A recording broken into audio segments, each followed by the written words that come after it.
Hello students, हमारे YouTube channel में आपका हार्दिक स्वागत है। तो चलिए आज हम पढ़ते हैं क्लास 10th में साइंस के अंतर्गत एक इम्पोर्टेंस क्वेश्चन जो हमने प्रकाश चैप्टर से लिया है। ये क्वेश्चन कुछ इस तरह का है कि अवतल दर्पण के उपयोगों को लिखें। तो याद रखिएगा, इस प्रश्न का जो जवाब दीजिएगा या इस टाइप के प्रश्न का जो जवाब दीजिएगा वो पॉइंट वाइज दीजिएगा, क्योंकि पॉइंट वाइज जवाब परीक्षकों को ज़्यादा पसंद आता है। तो पॉइंट वाइज हम लोग इसके जवाब देने की कोशिश करेंगे। तो उसका जवाब में लिखिएगा कि अवतल दर्पण के उपयोग निम्नलिखित हैं, यानी नीचे लिखे हुए हैं।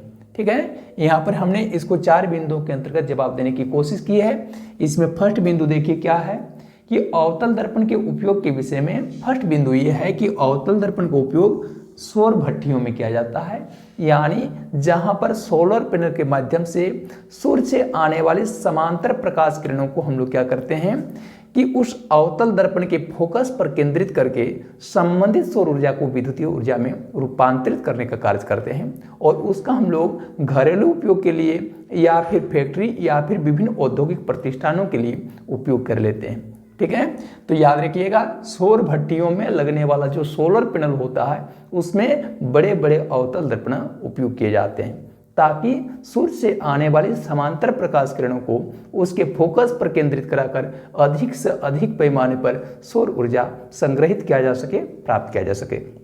पहला उपयोग हो गया। इसके दूसरे उपयोग के बारे में देखोगे तो इसका जो दूसरा उपयोग होता है वो टॉर्च में या फिर सर्च लाइट है या फिर वाहनों के जो अग्रदीप या हेडलाइट होता है वहाँ किया जाता है।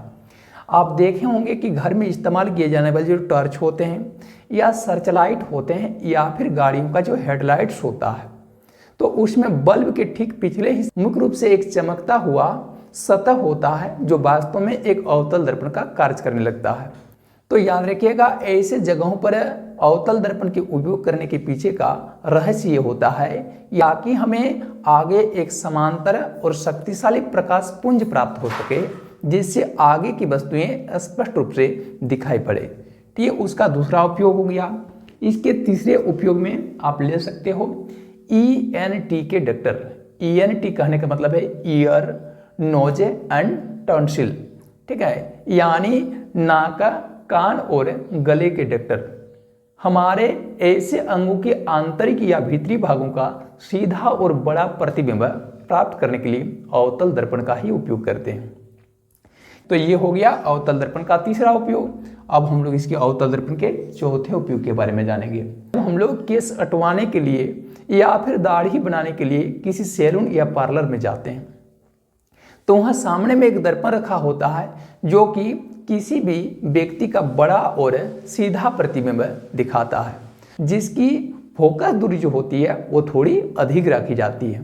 तो इससे क्या होता है कि सामने रखा जो व्यक्ति है, ये सामने बैठा जो व्यक्ति है, उस व्यक्ति का बड़ा और सीधा प्रतिबिंब दर्पण पर दिखने लगता है और उसके माध्यम से सेविंग करने में या कराने में सुविधा मिलती है। तो इस प्रकार से हम लोग अवतल दर्पण के 4 उपयोगों के विषय में आज जानकारी हासिल कर लिए। ठीक नेक्स्ट रोज में आप इसी प्रकार का इंपॉर्टेंट टॉपिक्स के बारे में पढ़ेंगे। फिलहाल आज का क्लास यहीं पर ओवर करना चाहेंगे। Thank you, all the best.